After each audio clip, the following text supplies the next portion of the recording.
of people use different things for the base of the snippet roll. They use material and put some bonding on it. Some people use cardstock and what are book pages.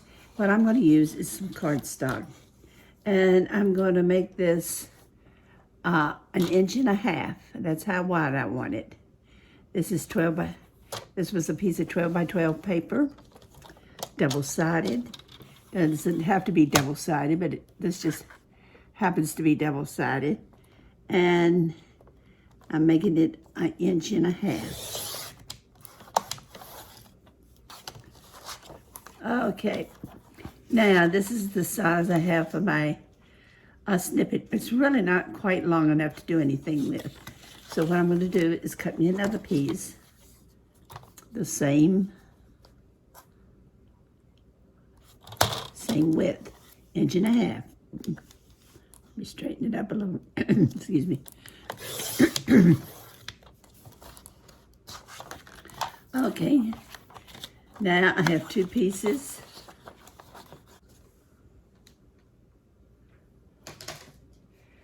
I want to make, excuse me, 1 continuous long snippet roll.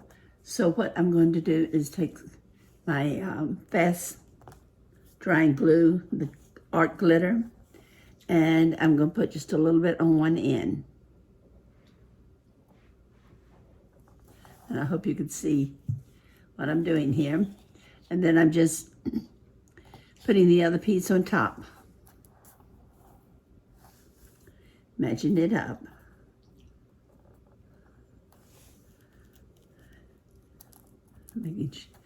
Making sure it's straight. Now, what you really need to do is let it sit up for a while. And what I have here is one that has dried and is ready to be used. As I said, this is double-sided. Now I'm going to show you one that I've half done, and we're going to put some more on it. This is what I have done, and this is the same base as I made just a few minutes ago. And I have pieces of book pages. I've got a heart that I found. Here's a stamp, a piece of lace, a button. This is a domino piece of an image. This is some more lace.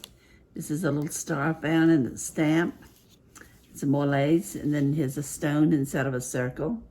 And then here's some other pieces that I have put on. Now, a lot of people use a sewing machine and go down the sides. I'm not going to do it for this particular one. And then what they usually do is turn it over and cut it down and make it even down the sides. But I kind of want mine freeform or abstract or whatever you want to call it. So I'm going to leave mine like this with the piece, excuse me, with the corner sticking out and everything. I just have to be more careful with this than if it were cut down the edges evenly. So let's see what we have that we could use. When you're cutting different projects, you probably have little bits of stuff left over. So let's see what we have. Now I have a whole stack of jewel images and circle images here that I can choose from. I have some already on here. And these are from Gecko Galz. My circles are from Deco Divas Jewelette circles. Some of my images are peacock jewels. I haven't cut any of these out yet. And then this one gives me loads of images because they're only about 1 inch square, and that's birds. And as I say, you can tell I've got loads of birds out of it already. And then here's one, and the birds is called Fly Away. And Here's one with background check circles, some that I've used. And all of these images came from Gecko Galz. Now the stamp images were a gift from a girl in one of the groups I'm in. Now, let's see what we can find. Here's a piece of pattern paper. I thought I might glue that on there. Since it's so thin, I'm going to fold it and put it as a folded piece on here. And then I will put images on top of it. So let's glue down the fold first.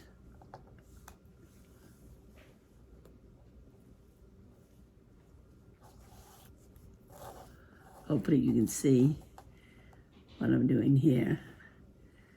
I'm going to glue down the fold.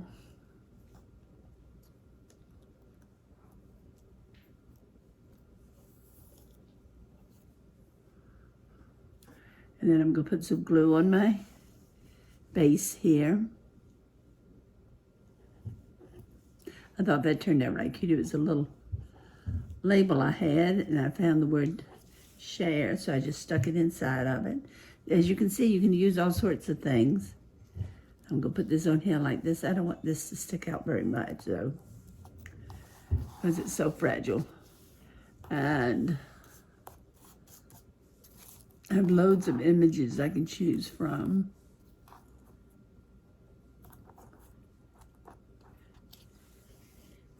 Here's a square piece of cardstock.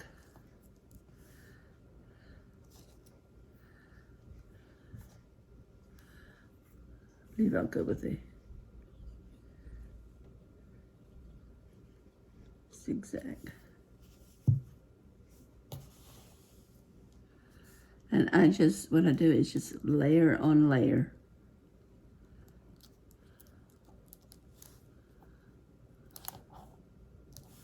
And some of it I try to do next to the edge. So say a lot of people cut down the sides and make it a smooth thing. Here's two little lovebirds. I don't really care for that one.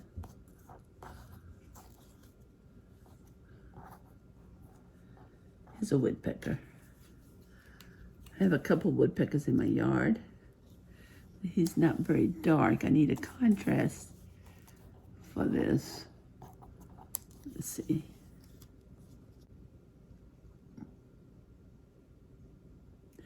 Now, if you'll notice, a lot of my pattern kind of faces me. Like the leaves face me, and the girl almost faces me. So you have to kind of plan ahead how you're going to use your snippet roll. If you want to use it up and down, you may want to do most of your patterns this way, having the girl face downward. Or in this particular case, I could do both. I could have part of it going sideways and part of it down. It really doesn't matter because I'll be using the snippet roll for different things. In my next video, I'm going to show you how I'm going to use some of my snippet roll. We'll do that one like that. And there's my pattern paper underneath, being kind of protected with the other things. And here's let's see what this is. I must have ripped this off of something. It's a heart. And it's on a three-dimensional, but I don't trust that. It's not sticky at all. So I'm just going to put some glue on it. And I'm going to stick it right in here. This is probably something I ripped off of a card. Okay. And then there was I had some small pieces of, here we go. Let's see what we have here. This is just a scrap piece of paper.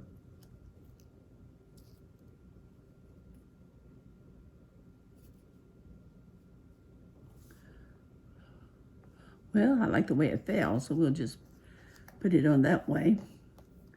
As I say, this is just a way of cleaning off your desk. And here's something entirely different. Let's see what we got here.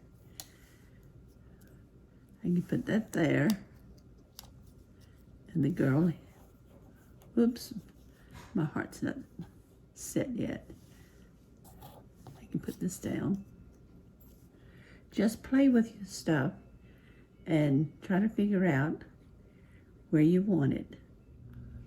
Let's see. Oh, here's something. It's a puzzle piece.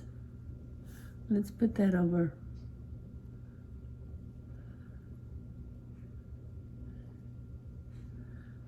Let's put it up there.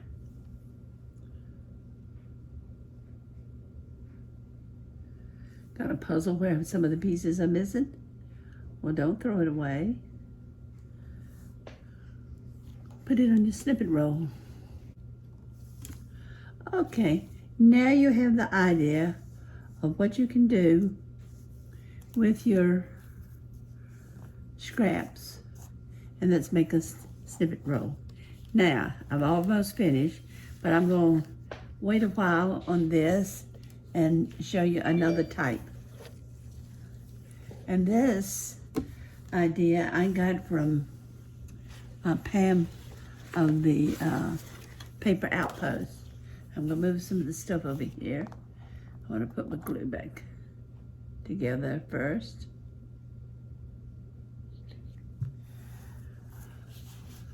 I'll move all my scraps and gather them up here and put them back in my box because I still have that roll to finish. But I wanted to show you another type also while I'm at it. This one,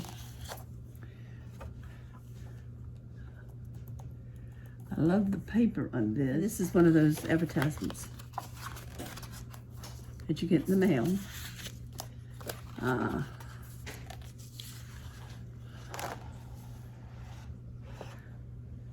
Sometimes they just keep coming and keep coming. What I'm going to do with this one, I'm going to cut it about 1.5 inches wide.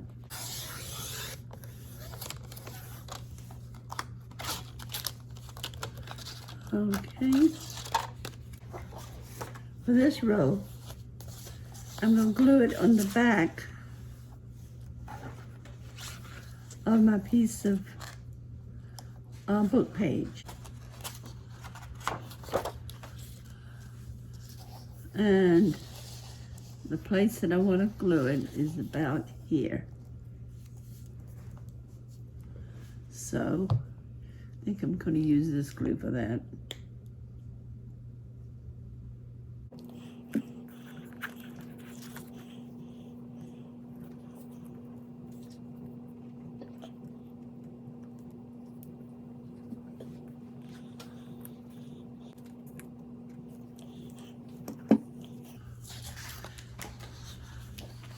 Now, what I'm doing is gluing this on the side opposite of what I wanted to keep.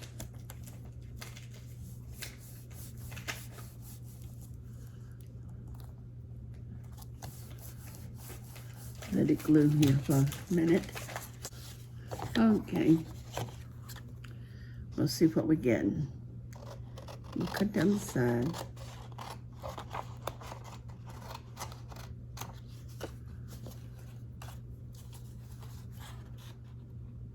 Now the reason I'm putting a backing on this one, because I'm not sure how I'm going to use it, but I just want it to be a little heavier. Okay, that's fine. I'll put these away. I'm going to trim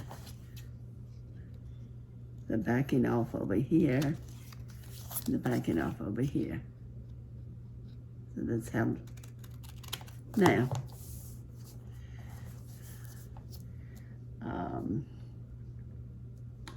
with this piece of book page.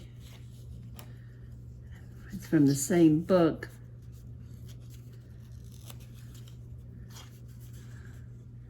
But I want it on the writing to show up on this. So let's see what we have here. I'm going to tear the May off.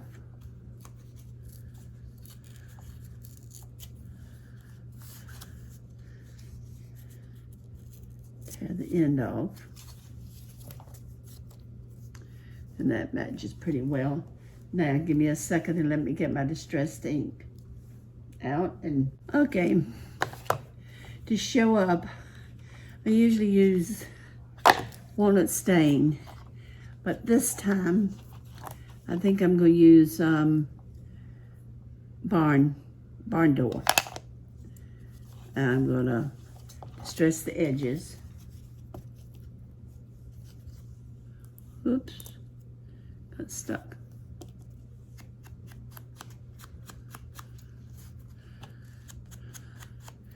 That will be kind of a contrast. Plus it'll pick up the little red in the flower.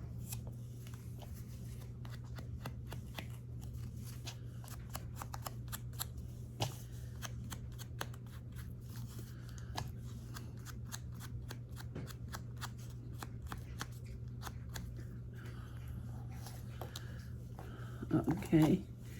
I'm going to do this also.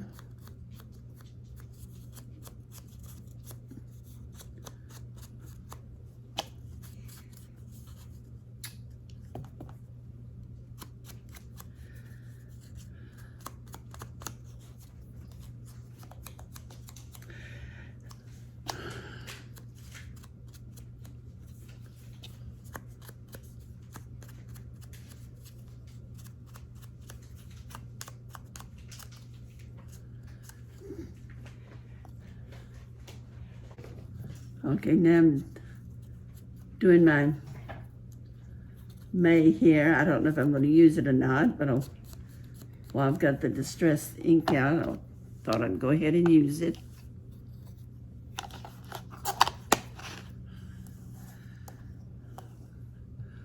We'll put a little glue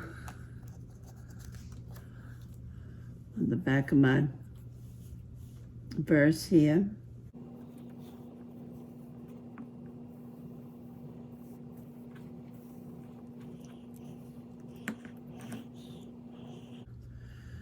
Okay, I'm going to put this on here like this. I'm going to put May up in the corner. Let's see. I don't think I like it there.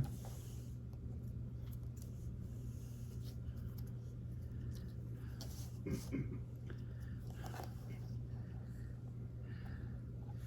think we'll put May up in this corner.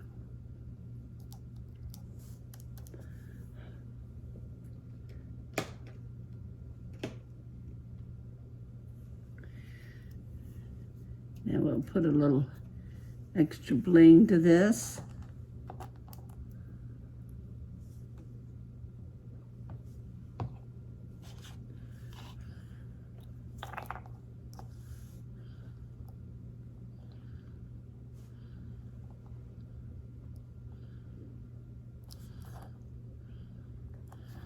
And this will have to sit out by itself for a while, so you don't get your fingers in it to mess up the little dots. I'm going to put some on this side too to kind of balance it.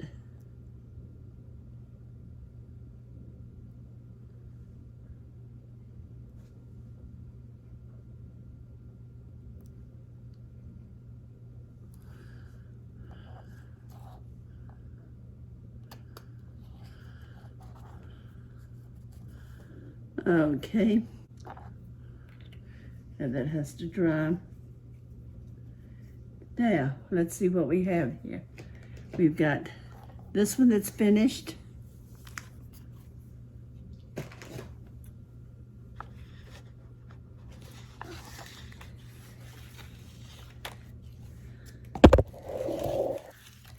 And this one that's almost finished. There we go. I hope you enjoyed this tutorial. If you did, please come back and see me. See what I have in store for you for next time. I hope to be able to show you how I'm going to use some of these snippet pieces. And please subscribe. And don't forget to have a great crafting day. Bye.